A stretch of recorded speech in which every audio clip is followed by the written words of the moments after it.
Assalamualaikum warahmatullahi wabarakatuh. Selamat datang di channel YouTube kami.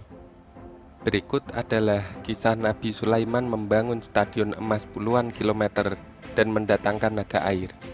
Sebelum cerita kami sampaikan, silakan untuk subscribe, like, dan komen.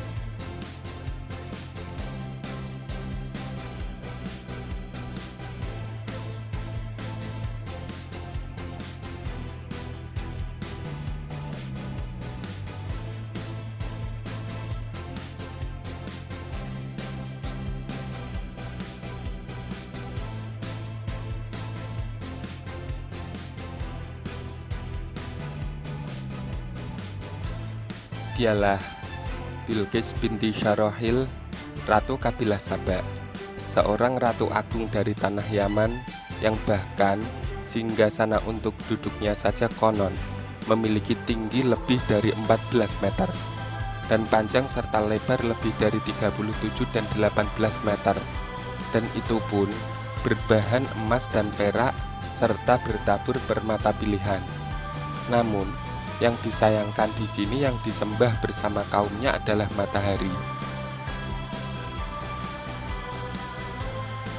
Nabi Sulaiman alaihissalam yang mendengar kabar tersebut dari burung hudhud milik beliau, lalu bersabda, "Sananduru asodaku ta'am kunta minal kadhibin." Aku akan melihat apakah kamu memang benar ataukah kamu termasuk golongan para pendusta.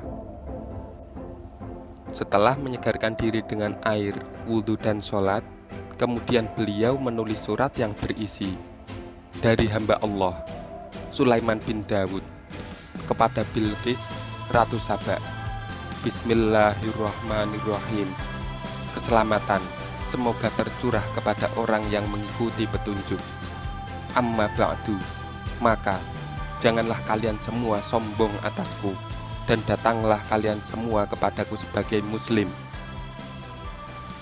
Kemudian surat tersebut dibubuhi dengan cap misik dan distempel dengan cincin beliau. Di sini Nabi Sulaiman mendahulukan nama beliau dibanding basmalah karena ratu di kala itu benar-benar masih kafir. Khawatir nama Allah direndahkan, maka beliau jadikan nama beliau untuk menjaga nama Allah. Maka teman-teman, kita harus betul-betul menjaga nama Allah dari segala sisi. Seperti halnya jangan menghina sesembahan orang lain yang berpotensi mereka balas menghina Allah. Dengan beberapa arahan, hudhud yang bertugas sebagai pengantar surat pun bergegas. Kemudian, dia jatuhkan surat tersebut di pangkuan sang ratu yang sedang dikelilingi para prajurit. Mendapati stempel yang ada pada surat tersebut, Ratu Bilqis pun dibuat gemetaran dan merendahkan dirinya karena rasa takut. Ratu Bilqis sadar bahwa sang pengirim surat adalah seorang raja besar yang melebihi kerajaannya. Dan sang ratu juga secara otomatis dibuat gentar oleh aura yang ada di dalam stempel tersebut. Karena memang di dalam cincin Nabi Sulaimanlah letak aura kerajaan beliau. Tahukah teman-teman, ketika tragedi Nabi Sulaiman kehilangan cincinnya? Jika mungkin belum pernah dengar, insya Allah di lain kesempatan akan kami ceritakan kisahnya. Surat pun dibaca, dan hudhud mundur tidak jauh untuk mendengarkan tanggapan sang ratu. Ratu Bilqis pun menuju singgasana dan kemudian mengumpulkan para petinggi kaumnya untuk dimintai pendapat perihal tersebut. Mereka berkata, "Kita memiliki kekuatan dan memiliki daya tempur yang besar, dan keputusan kembali kepada Anda. Maka silahkan Anda pikirkan apa yang nanti harus kami lakukan." Karena tiap terjadi peperangan hanya akan menimbulkan kehancuran dan kesengsaraan pada rakyat, membuat sang ratu tidak rela dan memilih jalan damai. Sebagai sosok yang cerdas serta bijak, Ratu Bilqis menyiapkan hadiah besar kepada Nabi Sulaiman dalam rangka menguji. Beliau tahu kalau Nabi itu tidak menerima hadiah. Teman-teman harus tahu, di sini berbeda dengan syariat Nabi Muhammad SAW, di mana yang tidak boleh untuk seorang nabi adalah menerima zakat. Maka, jika pada akhirnya hadiah tersebut diterima, berarti Nabi Sulaiman hanyalah raja. Apapun resikonya harus diperangi. Dan jika tidak, berarti Nabi Sulaiman benar-benar seorang nabi dan harus diikuti. Iring-iringan yang membahana pun digelar. 1000 abdi yang berisikan 500 pemuda dan 500 perempuan diutus. Namun uniknya di sini, mereka diperintahkan untuk menyamar. Laki-laki dengan kostum perempuan, gelang dan kalung emas dan lain-lain, begitu sebaliknya. Mereka juga diperintahkan untuk bertutur kata layaknya kostum mereka. Dengan 2 jenis kuda yang berbeda namun megah, mereka berkendara. Bahkan konon, kuda-kuda tersebut memakai kain jenis sutra dan pelana dari emas yang bertabur batu berharga. Mungkin, kuda di sini bisa dikatakan melebihi mobil termewah yang ada pada saat ini. Dan iring-iringannya juga jauh melebihi iring-iringan sultan terkaya pada saat ini. Mereka diutus membawakan hadiah 500 bata atau batang emas dan 500 batang perak, mahkota bertabur berlian pilihan dan intan merah, parfum termahal di dunia yang mungkin sekarang bernilai ratusan juta, dan lain sebagainya. Kemudian, sang ratu juga membawakan unta jenis hikkoh yang diselipkan di dalamnya sebuah permata khusus yang tidak berlubang dan semacam mutiara dari Yaman yang berlubang namun berkelok. Surat pun ditulis dengan didampingi Mundir bin Amr, yaitu salah seorang petinggi kaumnya dan juga para laki-laki dari kaumnya yang cemerlang otaknya.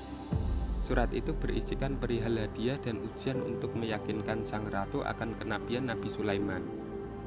Ujian tersebut adalah bagaimana Nabi Sulaiman membedakan utusan yang laki-laki dan perempuan, menebak isi unta hikkoh tanpa membukanya, melubangi secara rata permata, serta memasukkan benang ke dalam benda semacam mutiara Yaman yang lubangnya berkelok, yang tak lain disembunyikan di dalam unta tadi. Ratu juga berpesan pada utusannya, jika Nabi Sulaiman menatap dengan tatapan sangar, maka beliau benar-benar hanya seorang raja. Maka utusan tersebut santai saja karena ratu lebih agung. Namun jika kedamaian yang ada pada wajah beliau, serta kelembutan, sungguh dia adalah nabi, maka fahami sabdanya dan haturkan jawabanmu. Utusan pun berangkat. Mendapati itu, Hudhud segera bergegas mengaturkan apa yang dilihatnya.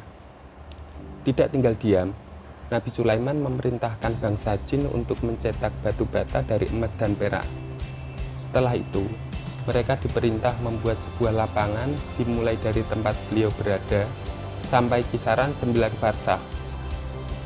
Yang teman-teman perlu tahu bahwa 9 farsakh itu 60 km lebih.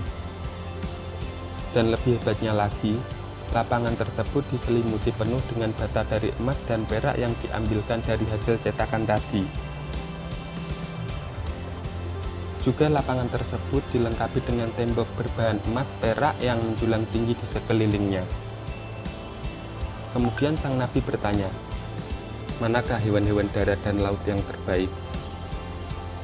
Bangsa jin menjawab, wahai Nabi Allah, kami melihat di suatu lautan hewan-hewan yang berbeda warna-warnanya, bersayap, punya rambut panjang di bagian depan kepala dan rambut di bagian tengkuk.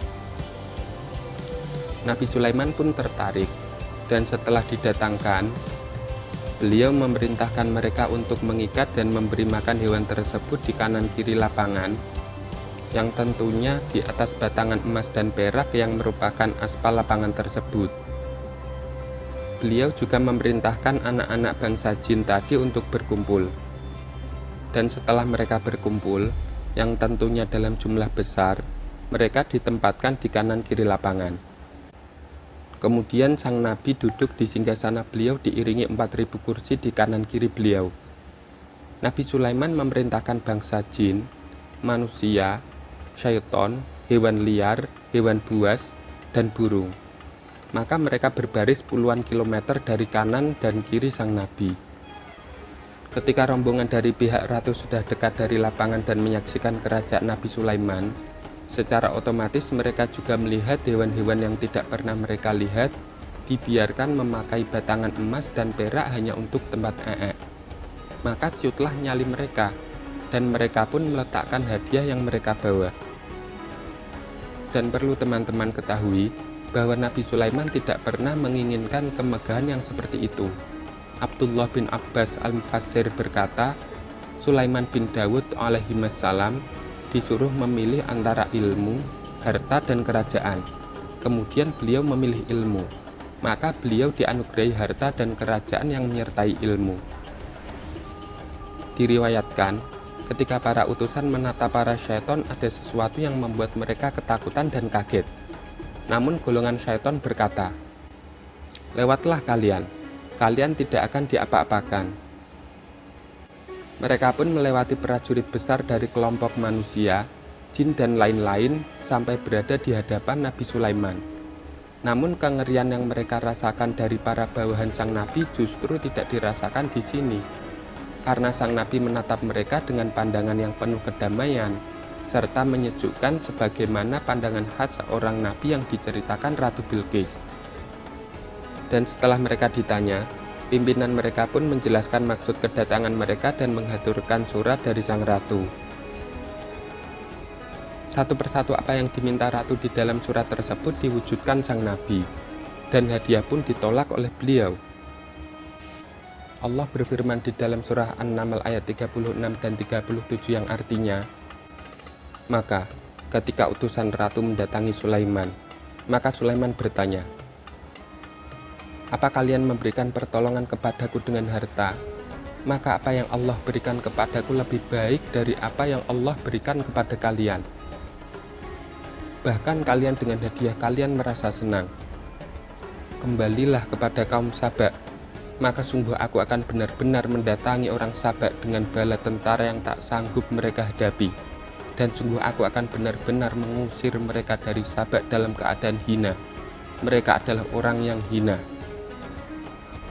Semoga cerita tersebut memberikan teladan dan manfaat untuk kita semua. Wassalamualaikum warahmatullahi wabarakatuh.